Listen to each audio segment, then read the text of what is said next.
বিসমিল্লাহির রহমানির রহিম। আজকে দেখো এখানে প্রশ্ন দেওয়াই আছে, প্রশ্নটা করলাম না, আমরা সরাসরি সমাধানে যাই। দেওয়া আছে f of t equal 2t minus 1, ধরি y সমান f of t সমান ফাংশনটা ধরলাম y। তাহলে আমরা এই দুটো নিই, y সমান f of t নিলাম, তাহলে y সমান f of t নিলাম, তাহলে 1/f দ্বারা গুণ করলাম, 1/f গুণ y, 1/f গুণ f t, তাহলে f f কাটা, তাহলে 1/f মানে কি f ইনভার্স, তাহলে y এখানে থাকলো কি এটাকে t, এটা এক নম্বর সমীকরণ। আবার আমরা এইটা নিই, দ্বিতীয়টা সমান তৃতীয়টা নিলাম, নেওয়ার পরে কি করলাম 2t কাজে 2t, এখানে মাইনাস আছে ওই সাইডে যোগ দিলাম, প্লাস 1 করলাম, 2 গুণ হিসাবে আছে ভাগ হিসাবে নিচে দিলাম, তাহলে 2t অর্থ কি t অর্থ f ইনভার্স y, এক নম্বর সমীকরণ হতে t সমান f ইনভার্স y, তাহলে t সমান f inverse y equal y plus 1/2, তাহলে f ইনভার্স যদি আমরা t বসাই তাহলে y এর জায়গায় t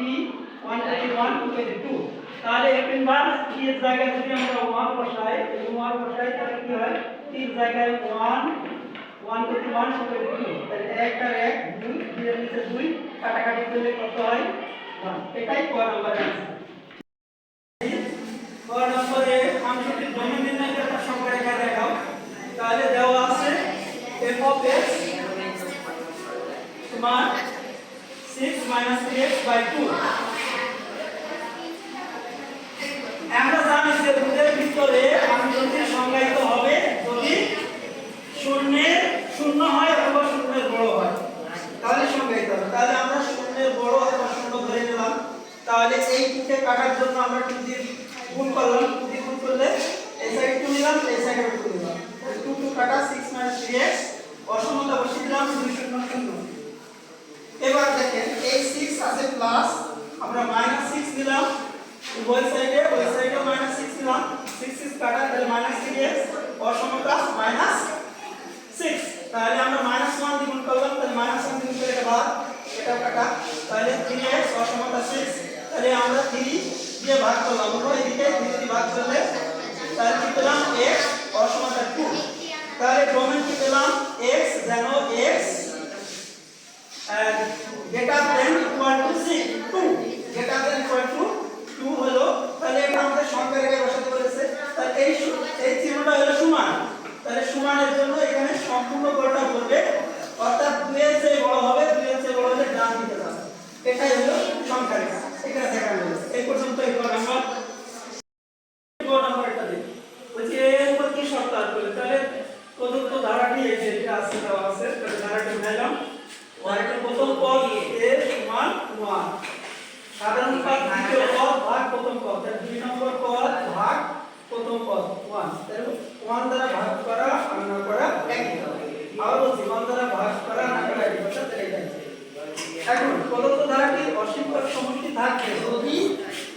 মডুলাস বা পরমান r এর মান 1 এর থেকে কম হয় বা লেস দ্যান 1 হয়, বা r এর পরমান r এর মান হলো 2/a+3, এটা হলো পরমান, তাহলে 1 এর কম হয়। এরপর দেখো আমরা নিলাম কি এই যে অর্থাৎ আমরা লিখতে পারি -1 less than 2/a+3 less than 1, আমরা এটা নিলাম -1 আর এটা নিলাম, নেওয়ার পরে এই নিচে 1 ধরব, তাহলে বিপরীত ক্রমে লিখতে হবে, 1 উপরে গেলে সেই -1ই হবে, আমরা আবার বলছি 1 উপরে গেল, এই 1 উপরে গেল, তাহলে মাইনাসটা থেকে যাবে -1, এটা লেস দ্যান আছে গ্রেটার দ্যান আছে, সব মিলে যাবে, তাহলে এটা 2 বাই এটা বিপরীত ক্রমে লিখতে হবে a+3/2 হবে। এবার আমরা 2 দিয়ে গুণ করলাম, এই সাইডে 2 দিয়ে গুণ করলাম, ওই সাইডে 2 দিয়ে গুণ করলাম, তাহলে এবারে কি হচ্ছে প্লাস মাইনাস 2 একটা 2 চিহ্ন বসে গেল, তাহলে a+3, এবার আমরা এটা a+3 এর দিকে লিখলে 2 এর দিকে যেহেতু এটা ঘুরে আসে তাহলে ওই দিকে ঘুরে দিলাম, এবার +3 কে -3 দিয়ে কাটলাম, তাহলে ওই সাইডে -3 দিলাম, তাহলে -2 আর -3 -5, অতএব a লেস দ্যান -5। আবার আমরা এইটা আর এইটা নিলাম, নেওয়ার পরে দেখি এবার এটা আমরা 2 দিয়ে গুণ করলাম, এই সাইডে 2 দিয়ে গুণ করলাম, ওই সাইডে 2 দিয়ে গুণ করলাম, গুণ করার পরে a+3 তাহলে 3 হলো গ্রেটার দেন সরি 2 1 এর 2 হবে তাহলে 2 1 এর 2 হলো 2 1 এর 2 তাহলে a plus 3 a plus 3 K minus 3 কাটলাম তাহলে কি হলো তাহলে হবে এখানে মাইনাস 1 তাহলে নিচে শর্তটি হলো a লেস দ্যান -5 অথবা a greater than -1 a greater than -1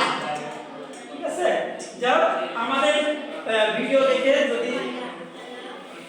আপনারা উপকৃত হন তাহলে বেশি বেশি করে সাবস্ক্রাইব করেন এবং শেয়ার করেন সকলকে ধন্যবাদ।